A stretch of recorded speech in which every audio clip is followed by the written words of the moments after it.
ngoro la dau cham don tu la hena resan la dau cham don ngoro hei han ke klok ta ring lu tu ha tuak chinh khổ là chơi cái chuê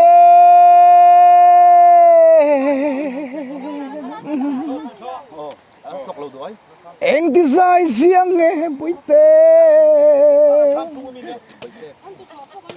suram anh đi gang cái phần leng xì lại hung in trên răng rồi lấy thì tao lâu hiền này nè ngay chỗ gì lên măng trà tiếng ngay tất chi ngồi rồi chứ cái chả lẽ cái chả lẽ chỉ bay ale hay vui nia cần tiếng anh ngồi phát tăng ạ vui nia hay lâu cần sao vậy chú mi chú shit rừng nan lệ mang trà nan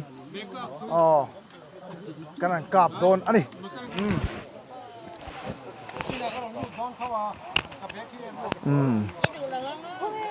cái cạp bốc bầy đó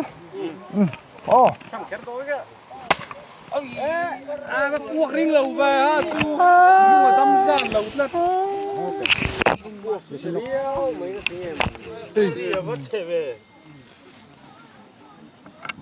một phần vắng cái tiếng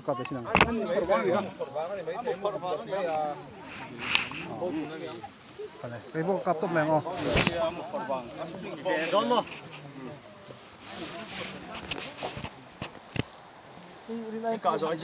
ai cá chầm cái này cái chuối